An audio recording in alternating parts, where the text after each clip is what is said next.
Oke, kenalan dikit. Namaku Ellen May, aku founder M-Trade dan aku di pasar saham dari tahun 2007. Berarti sudah berapa tahun ya? 2007 itu 17 tahun ya, kira-kira ya. Jadi 17 tahun aku di pasar saham dan udah melewati berbagai macam krisis. Yang terbesar krisis subprime mortgage, dan di kripto juga sama, sudah melewati naik turunnya kripto dari tahun 2017 sampai tahun 2025 naik turunnya sangat luar biasa sekali. Bitcoin juga naik turunnya sangat luar biasa sekali. Intinya semua itu kasih pelajaran yang luar biasa. Oke, kita mulai ya. Sudah di atas 1000. Mari kita mulai. Oke, kita start dari IHSG dulu. Mundur dikit laptopnya biar kelihatan lebih jelas. Kita start dari IHSG dulu. Kita start dari IHSG, kita lihat IHSG lagi ketahan support di 7468, lumayan kuat nahan IHSG 2 hari perdagangan terakhir. Kemarin sempat merah, ketahan di area yang sama ya. Jadi ketahan di area yang sama, terus kemudian hari ini juga sempat ketahan di area yang sama. Terus kemudian hari ini tuh IHSG hijau tipis 0,68%. Ada yang minta dibahas tentang MSCI, nanti aku akan bahas pastinya ya. Terus kemudian aku mau review dikit hari ini saham BBNI itu naik 5,24%.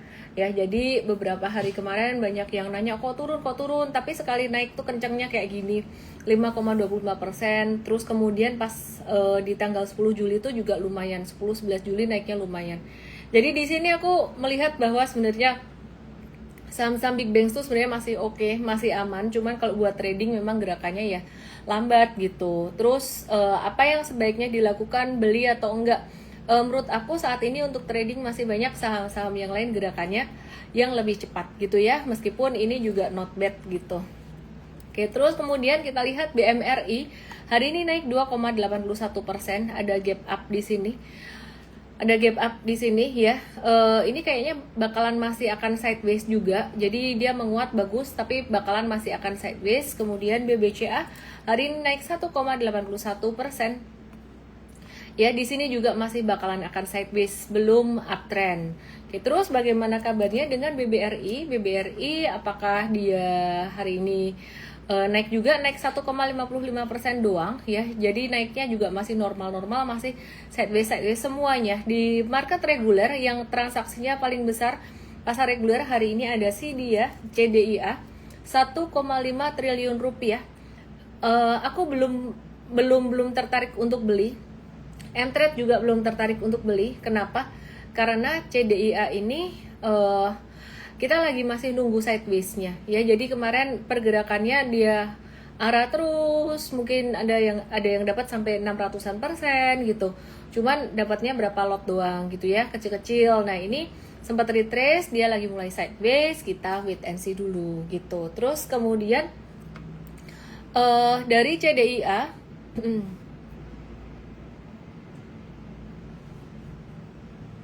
ya, dari CDIA ini kita akan beralih ke BRPT ya. Jadi ke BRPT, grup apa PP lagi. Transaksinya sebenarnya nomor 2 tuh BMRI, tapi BMRI tadi aku udah bahas. Jadi yang ketiga di pasar reguler ada BRPT.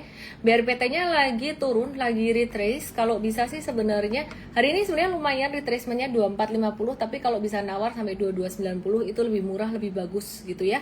Nah, terus ini bukan satu rekomendasi beli. Cuman kalau seandainya kalian mau beli, kayaknya masih bisa agak-agak nawar dikit nih untuk BRPT-nya gitu. Terus kemudian saham cuan di pasar negosiasi itu transaksinya lumayan gede, 1,4 triliun rupiah. Dan pas kena nyentuh support di 1335 tadi mulai mantul. Ya, jadi mulai mantul.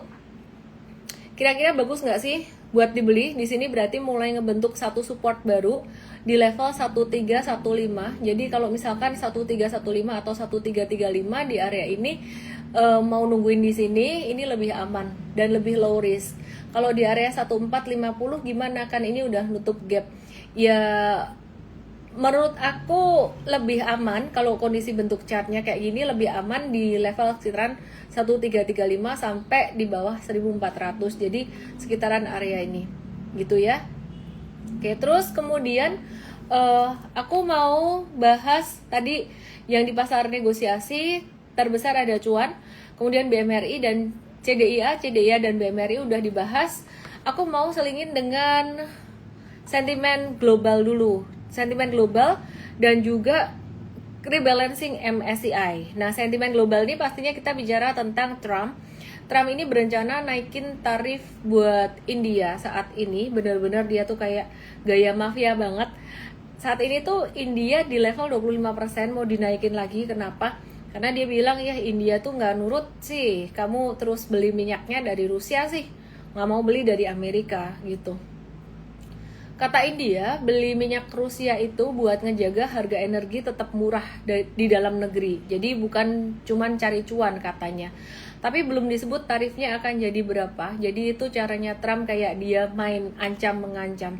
Terus GDP Indonesia, ada sedikit kabar bagus di tengah banyaknya kabar berita-berita yang nggak enak ya belakangan ini, aneh-aneh aja. Setel musik di kafe, suara burung, itu juga katanya bakalan didenda gitu loh, jadi dipalakin. Nah terus bahasanya kok nggak enak ya, mohon maaf ya. Jadi katanya di gym juga gitu. Tapi tadi saya ke kafe, tadi saya ke gym, kayaknya masih pada ngeplay juga gitu, antara nggak takut atau udah pasrah atau bandel gitu, jadi nggak ngerti juga. Nah, di tengah kondisi yang seperti ini, beritanya macem-macem, ini itu, bisa jadi tiba-tiba berubah, bisa jadi nggak jadi gitu. Itu menunjukkan sebenarnya bahwa Indonesia tuh lagi BU kenapa? Ya kita semua tahu lah, Anda juga tahu, udah bahas sering bicara soal MBG itu efisiensinya sangat luar biasa sekali, ditambah dengan Danantara. Jadi uang APBN itu biasanya dapat dari dividen. BUMN juga sekarang dividen BUMN tuh masuk ke Danantara, salah satunya itu. Nah, jadi dapat duit dari mana? Ya mesti Menteri Keuangan mesti mencari sumber-sumber yang lain, sampai kayaknya komennya beliau dimatikan di Igoi, kasihan juga sih beliau. Kita doakan aja supaya bisa jadi lebih baik. Nah, ternyata di Indonesia ini ada sedikit kabar bagus di ekonomi Indonesia. GDP Indonesia itu tumbuh di atas perkiraan atau tumbuh di atas konsensus gitu ya. Konsensus tuh perkiraan ya, analis-analis gitu. Oke, jadi chartnya kira-kira kayak gini. Aku mau kasih lihat kalian untuk chart GDP Indonesia. Yang di tok-tok yang di detail, lihat di Igoi. Surprisingly ya, ini kelihatan di sini. Dari 2025 kuartal 1 4,87%. Kalau nggak dikasih lihat gambarnya atau grafiknya, itu nggak kelihatan. Jadi kalau kalian lihat chartnya di Igoi aku, @Ellen_Official di sini, ini naiknya sangat signifikan, kelihatan dari chart. Kalau cuman dari angka 4,87 sampai 5,12, kok kelihatannya kecil, padahal ini lonjakannya luar biasa dibandingin dengan yang sebelum-sebelumnya gitu. Jadi GDP Indonesia pertumbuhannya pernah sangat bagus sekali, itu terakhir di kuartal 3 2022 sempat 5,73% ya, GDP annual growth rate, tingkat pertumbuhan GDP-nya. Habis itu di kuartal 4 2022 anjlok. Yuk kita gedein lagi chartnya. Ini sekitaran 3 tahun, kita gedein lagi 5 tahunan. Nah, 5 tahunan di 2020 sempat minus. Kenapa? Karena pandemi. Sekarang kita buka 10 tahunan yuk. Teman-teman, kita lihat pertumbuhan GDP Indonesia sempat yang tertinggi di tahun 2021. 7,08%. Yang menarik, hal ini terjadi karena kebijakan moneter dan fiskal yang sangat longgar sekali.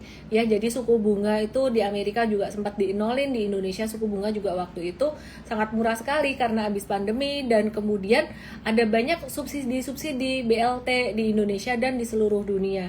Jadi jumlah uang beredar banyak ya. Meskipun pada 2020 anjlok karena pandemi.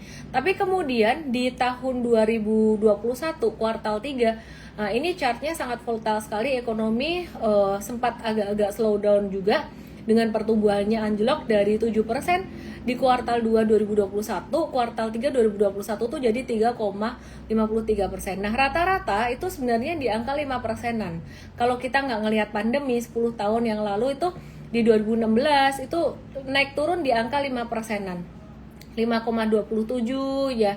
Jadi kalau teman-teman lihat sekarang di angka sekarang ini pertumbuhan GDP kita apakah termasuk yang bagus, wow atau gimana?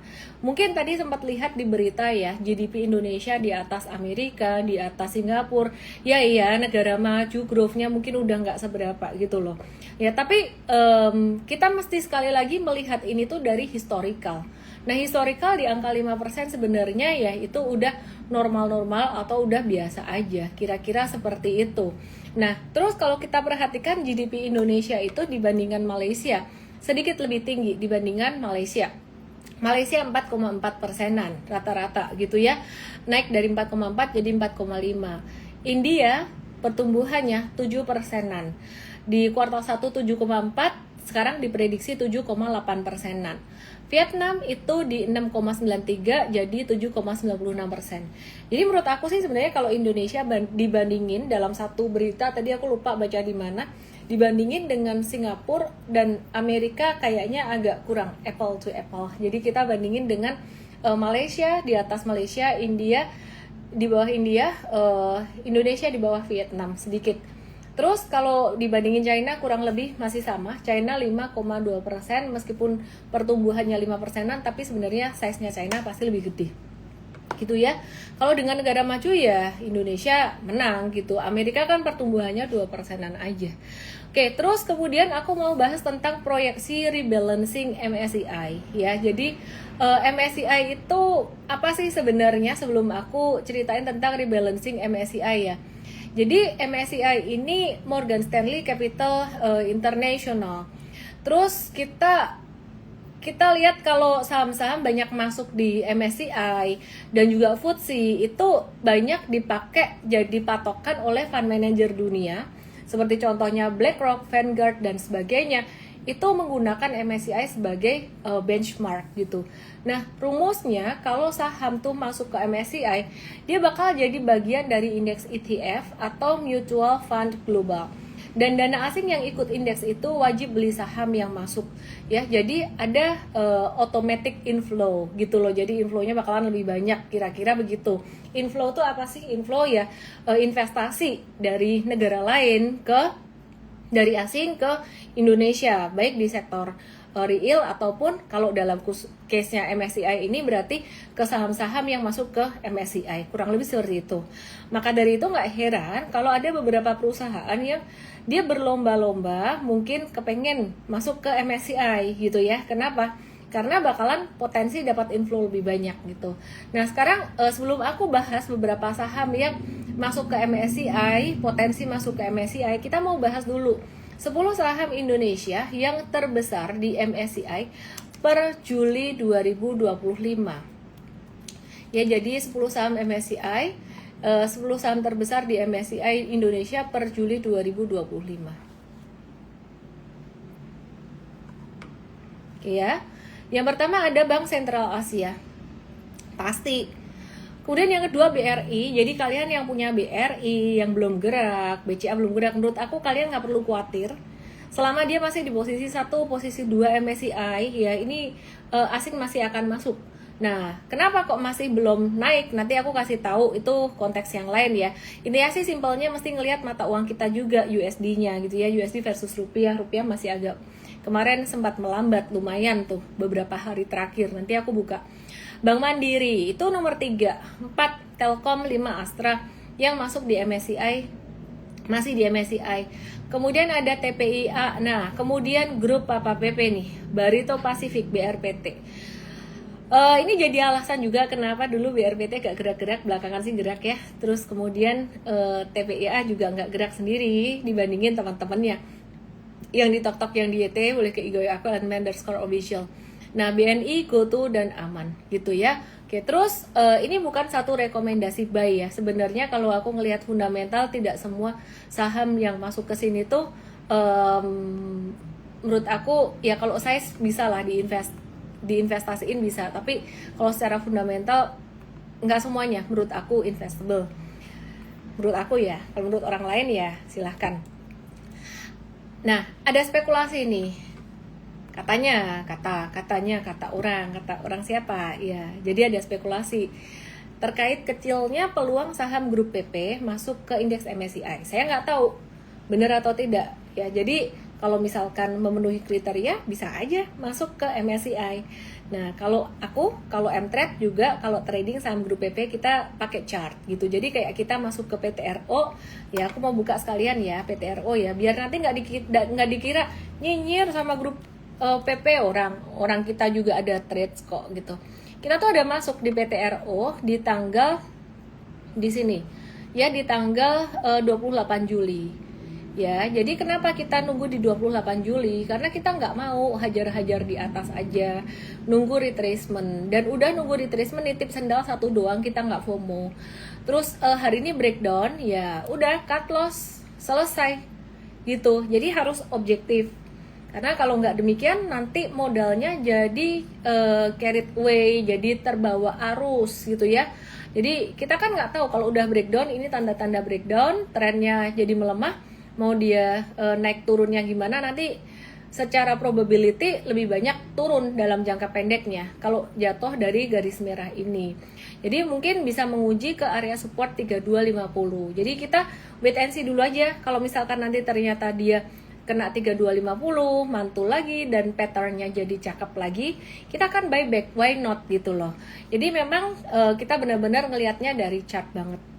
Oke, nah balik lagi nih bicara soal saham-saham yang bakalan masuk ke MSCI, bicara soal sahamnya Papa PP ini. Di sisi lain itu ada juga beberapa pihak yang optimis Petro ini jadi kandidat paling kuat, satu-satunya yang paling kuat berpeluang masuk ke MSCI dari grup Barito atau grup Pak PP. Sedangkan Cuan itu mungkin belum bisa lolos ya, karena belum memenuhi syarat free float minimal 15%.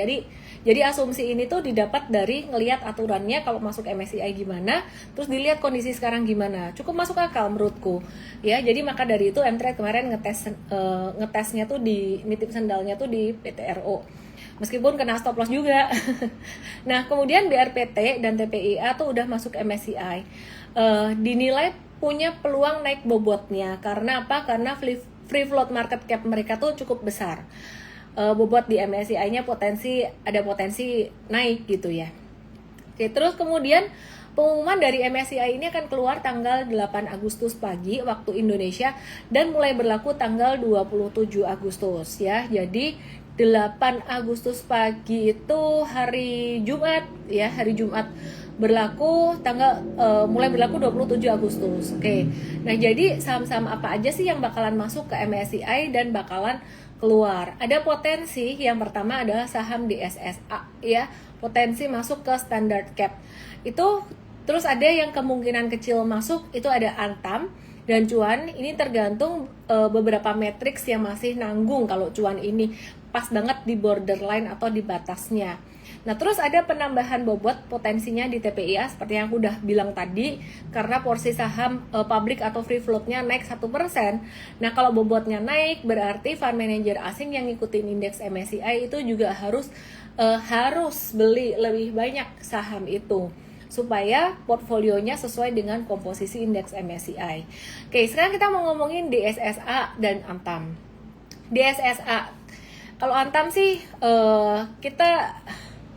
kita lihat Antam ini memang bagus secara kinerja, secara fundamental juga bagus.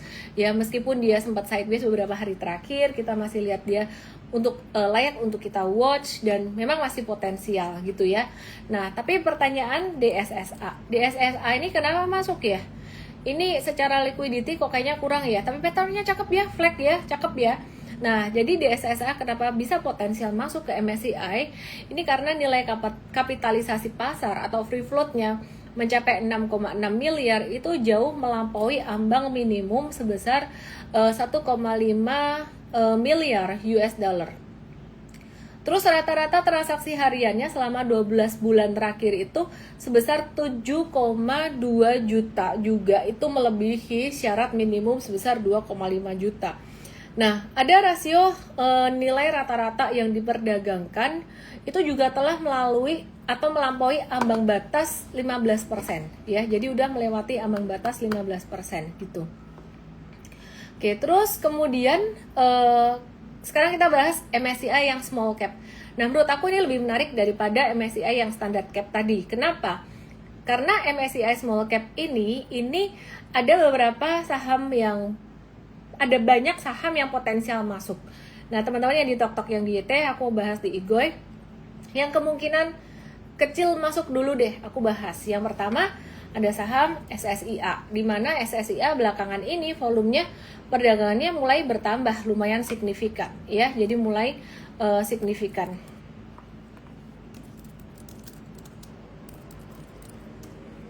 Oke ya, jadi dia mulai bertambah signifikan. Nah, ini kemarin juga dari beberapa grup konglomerasi seperti Jarum juga ada masuk ke sini, ke SSIA gitu. Jadi patternnya juga cakep, ini juga layak untuk di watch. Ini menurut aku SSIA menarik. Disclaimer ya teman-teman, do your own research, Jadi IG live ini, live malam hari ini sifatnya run through aja, run through market ya. Kalau strateginya semuanya ada di M-Trade untuk trading dan M-Fast untuk investing. Nah, Petro aku udah bahas potensial masuk MSCI Small Cap. Kemudian AADI ini juga potensi masuk ke MSCI Small Cap. Ini adalah perusahaan bagus. Cuman harga sahamnya memang lagi sideways aja, jadi menurut aku ini lebih investable dan layak dia masuk ke MSCI. Kemudian Unilever ya, Unilever itu udah nggak bisa dibilang big caps lagi kalau di MSCI. Dia potensi masuk ke MSCI Small Cap ya, dengan ini udah mendingan nih, harga sahamnya sudah mulai membaik gitu. Terus kemudian LSIP ini juga potensi masuk MSCI Small Cap dengan harga sahamnya dia yang sudah mulai naik terus dan activity market juga sudah mulai aktif gitu ya, LSIP. Ya, ini bukan rekomendasi beli, mesti harus teman-teman do your own research juga, atau kalau nggak mau do your own research, do with M-Trade, join M-Trade aja, lagi ada promo. Ya, jadi di Igoy aku itu ada infonya di bawah ada message yang aku pin ke emtrade.id _wa ya, atau DM aku promo M-Trade gitu ya. Langsung aja screenshot URL atau link yang ada di bawah yang aku pin di Igoy live aku. Oke, terus kemudian SMRA M-Trade udah hold ini udah cuan 8%-an. Ini juga potensi masuk MSCI Small Cap dan kita lagi ngehold, lagi mau siap-siap untuk profit taking. Kemudian Era Jaya Swasembada ini turun lumayan signifikan. Ya, lumayan signifikan. Sektor retail sebenarnya agak-agak terpanis dengan sentimen Rohana, Rojali dan Rohalus. Rohana rombongan hanya nanya, Rojali apa? Aduh, rombongan apa ya? Jarang beli, jalan dan lihat-lihat aja. Rohalus, rombongan hanya ngelus barang yang ngecek, habis itu belinya online, cari murah. Oke. Jadi itu sektor retail agak-agak terpanis itu, tapi Era ini dia bagusnya dia berkembang ke bisnis F&B juga. Dia beli apa tuh? Teh Jake bacanya gimana sih? Kalau baca ala Chinese Jake. Baca Indonesia Cage. Oke, SSIA. Kenapa balik lagi ke SSIA ya? SSIA ini kenapa dia bisa masuk ya? Balik ke SSIA. Kenapa dia bisa potensial masuk ke MSCI? Karena ya ada lonjakan harga tadi aku udah cerita ya. Terus kenaikan harga mendorong market cap pasar free floatnya SSIA itu jadi naik jadi 618 juta US dollar. Itu ngelampaui ambang batas MSCI Small Cap di angka 250 juta US dollar.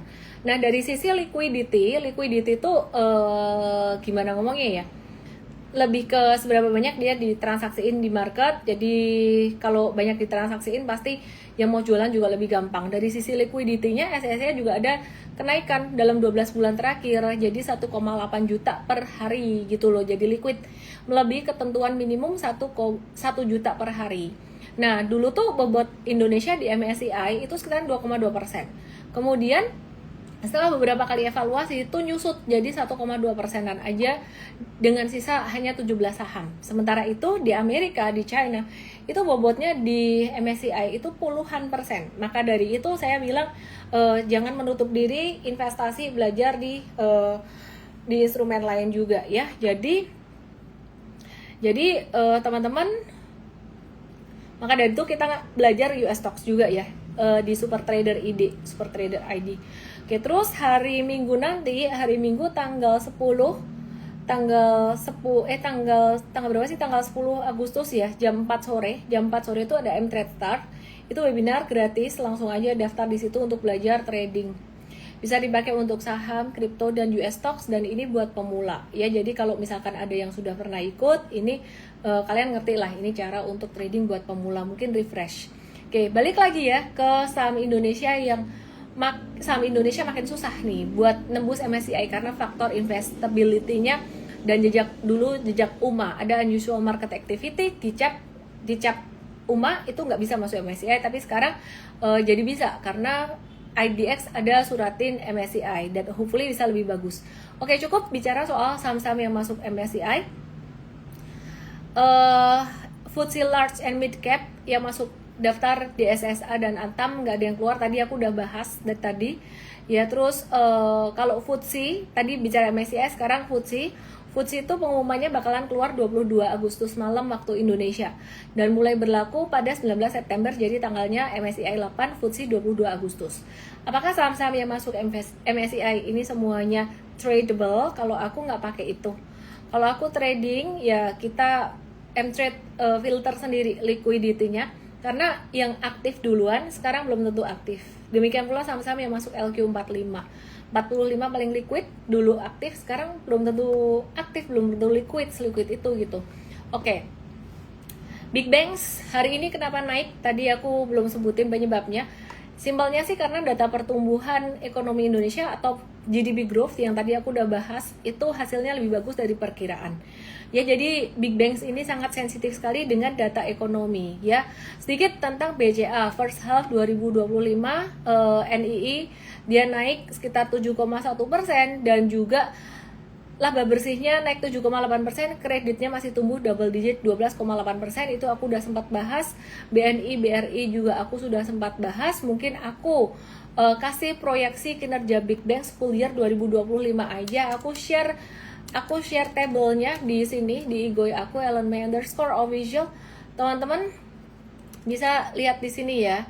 Ini proyeksi kinerja Big Banks full year 2025. Perhatikan di sini di IG aku @ellenmay_official. BCA, BRI, BMRI, BNI pendapatannya segini. Ya, jadi ini proyeksi full year-nya.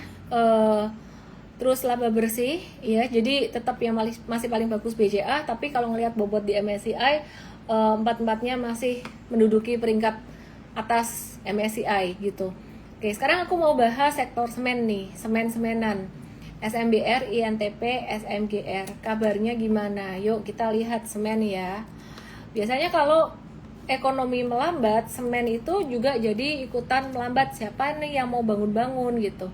Oke, kita lihat SMBR dulu. SMBR ini menarik, kenapa? Karena dia membentuk pattern seperti anak tangga 1, 2, 3 kayak gini.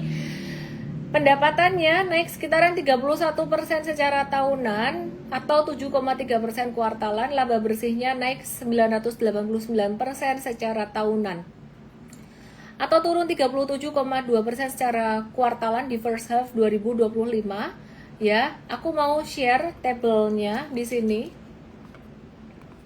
Tapi sebelumnya aku mau kasih lihat teknikalnya dulu deh, chartsnya dulu. Hari ini yang TP breakout. Biasanya yang breakout cepat itu SMBR Batu Raja. Tapi hari ini yang TP. Jadi tadi kita ada nyicil review buy gitu. Terus kemudian SMGR juga. SMGR belum gerak. Nah, sekarang saya mau kasih lihat secara fundamental datanya. So thanks to my team yang udah menyediakan data-data ini. Pertumbuhannya paling cepat laba bersihnya adalah SMBR sekitaran 989% secara tahunan INTP 13%, SMGR turun 92%, kira-kira kayak gitu. Ya, maka dari itu pergerakan harga sahamnya juga belakangan ini kok mengikuti. SMBR udah naik duluan sih, INTP meskipun hari ini breakout, tapi SMBR tuh udah anak tangga ketiga, INTP baru anak tangga pertama, kira-kira kayak gitu. Oke, terus kemudian MTech itu masih rajin borong SCMA. Aku mau bahas MTech lagi, beberapa hari yang lalu aku bahas tentang MTech. Nafas dulu.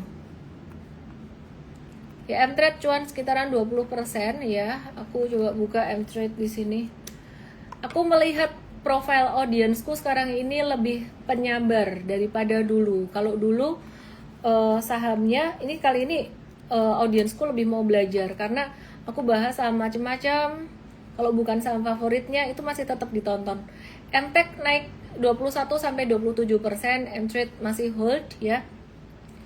Bagus banget ya, kita lagi nunggu retracementnya si MTK ini. Oke, terus kemudian kita lihat SCMA ya, sohibnya SCMA ini juga sama, M-Trade juga ada di SCMA, cuan sekitaran 16%, semuanya tinggal ngehold dan nunggu retracement untuk bisa masuk lagi buat yang short termnya. Demikian pula dengan Bukalapak, kita lagi masih ngehold buat jangka menengah semua, jangka pendek sudah kita sell sekitaran 17%-an, kurang lebih kayak gitu. Oke, terus ngantuk. Jadi tiga-tiga itu kalian bisa jadiin watchlist lah kalau misalkan mau cari saham-saham yang lagi retrace, jadiin watchlist. Oke, terus aku mau buka Q&A, aku mau lihat komen-komen kalian. SACA udah dibahas, CDIA udah bahas. Jen nanya Harum, MBMA, Unik, Toba, Java, dan Bumi. Lihat di Igoi aku aja, aku jelasinnya visual. Kalau kamu lihat di Helen Mel Official lebih jelas chartnya. Apa mau? Harum, MBMA, Unik. Oke lah. Unik, Toba, Java, Bumi. Kalau lupa diingetin ya. Harum. Thank you new followers. Harum. Normal retracement dekat resistance 90. Wait and see dulu, jangan beli dulu. Nanggung. Sekaliannya breakout 910. Toba, balik ke sideways-nya dia. M-Trade masih punya modal 870-an posisi cuan. Kalau besok breakdown kita mau jualan profit taking dulu buat jangka menengah. Jangka menengah udah sempat cuan puluhan persen beberapa waktu yang lalu, udah jual juga. Koin.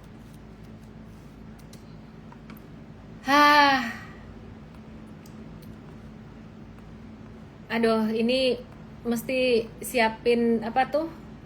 Cap kaki 3. Kalau kamu banyak makan yang berlemak, ya siapin cap kaki 3 aja. Ya, oke. Aduh, sorry ya, nggak enak nih ngomongnya. Mari kita bahas saham yang lainnya aja ya. Bumi. Wait and see dulu, balik sideways. Wi-Fi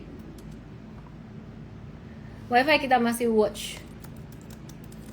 Dia lagi masih dalam proses pembentukan benderanya. Cakep. Kita masih watch Wi-Fi. Belum dibeli sih, lagi masih watch. Tapi udah menarik banget sih. Toba udah dibahas tadi. DRMA, VKTR. Nggak mau kayak gini. Nggak mau VKTR apa nih? VKTR Grup Bakri.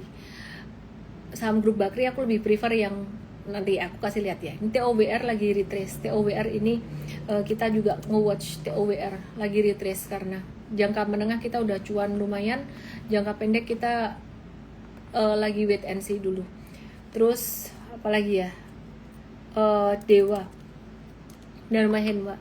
Nah, sama-sama Grup Bakri, aku lebih prefer nge-watch Dewa gitu. Terus kemudian kita lihat INKP, MBMA, kabarnya gimana? NKP mah tinggal hold aja kalau yang ada yang punya. MBMA di sini wait and see, tunggu di retracement, kayaknya menarik sekitaran 482. atau 490-an. ESA, aduh perutku kok sakit ya tiba-tiba ya. PGEO kita ada di jangka menengah, kayaknya kita udah mulai siap-siap jual, kayaknya trennya udah mulai melambat untuk jangka menengah, tapi juga kita di saat yang sama kita watch untuk jangka pendek. Loh kok gitu? Ya kalau breakdown kita nggak buy, kalau breakdown kita jual jangka menengah, tapi kalau dia mantul justru kita masuk malah jangka pendek. Semoga tidak bingung. AMMN, MDKA, BRIS. MNMN nggak mau, abis jatuh kencang kemarin, naiknya cuma dikit doang. MDKA, wait and see, watch 2270. Oke, terus kemudian BRIS, INKP lagi bangun pabrik di Kerawang. Iya sih, semua perusahaan banyak yang ada beberapa yang berkembang, tapi kita ngelihat chart tuh lebih ada satu konfirmasi. BRIS kalau mau buy dekat 27-20 aja, M-Trade udah siap-siap mau profit taking, tinggal nge-hold profit taking. PANI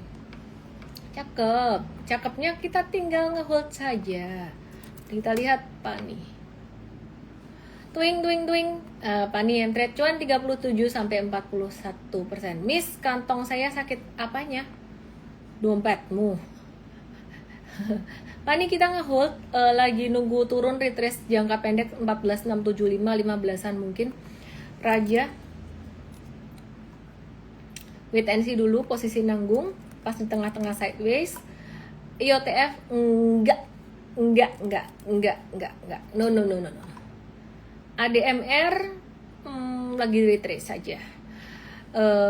Kita masih watch dia. Terus BRMS, aduh sakit perut nih.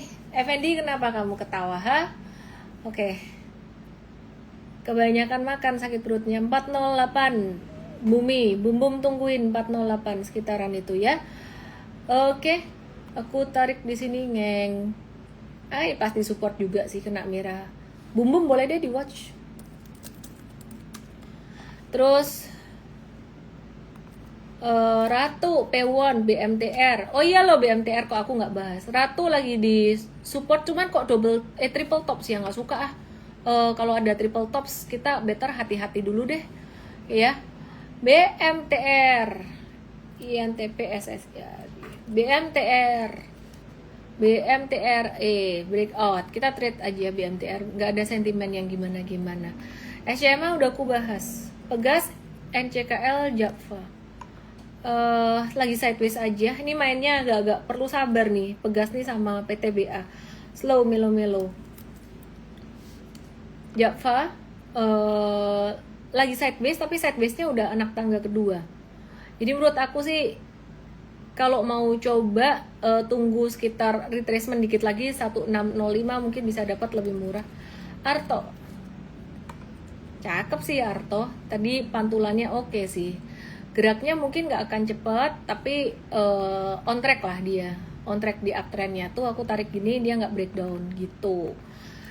NCKL, Raja tadi udah tak bahas. NCKL tunggu retracement dulu saja. Raja, nanggung, sudah aku bahas posisi nanggung tengah-tengah sideways. TLKM, tinggal ngehold aja, jangan beli di pucuk ya. M-Trade ini udah buy di berapa nih? 2690, cuan 12%. Ini saham gede, cuan 12%. Saham ini biasanya lelet banget. Aku buka ya. M-Trade cuan 12% ya, oke. Ratu udah aku bahas. ASII juga lagi habis breakout, terus retrace dikit, normal, just normal retracement aja, but don't expect too much from ASII geraknya. Mungkin nggak akan bisa cepat. Akses, aduh, ini sempat beberapa kali kita trade sebenarnya, tapi kena cut loss mulu, terus kita udahlah, cut loss terakhir kita wait and see dulu gitu. Jadi sempat breakout di sini loh, kita trade-nya di 22 Mei ya. Ini fenomena Rohana, Rojali, dan Roh Halus tadi nih. Saham-saham retail jadi agak-agak nggak ada gregetnya gitu. Oke, terus kemudian NRCA wait and see dulu aja. sambil ngelihat likuiditas. Gimana dengan koin di Nasdaq? Ini koin Indonesia, ini koin di Nasdaq. Menurut aku lebih sehat. Nggak banyak lemaknya. Kalau di sini ya istilah kata ini gorengnya pakai air fryer. Nggak enak ya. Pas lagi support, koin di Nasdaq lagi support lagian di sini. Loh, habis jatuh kenceng terus pas lagi support ya. Ya ini lebih menurut aku lebih reasonable buat di trade, itu lebih ada reasonnya lah buat aku lah. Nggak cuman yang FOMO ngikutin saham yang naik terus kayak gini. Mohon maaf ya. Semoga nggak ada yang tersinggung. Maksud saya cuman ngebahas chart doang ya. Jadi jangan salah paham kayak dulu saya bahas saham PP pas ketinggian saya nggak mau terus dibilang apalah sentimen ya Tuhan. MBMA udah aku bahas loh tadi. Tunggu retracement di situ. Aduh, CDIA udah aku bahas. Udah gitu aja. Aku sakit perut kebanyakan makan. Jadi udah ya, selamat malam. Terima kasih semuanya. Saya Elme, salam profit. Jangan lupa ada promo Mtrade, lumayan banget promonya. Promo Merdeka. Langsung aja ke emtrade.id _wa atau DM aku, ketik promo Mtrade. Dadah. Saya Elme, salam profit.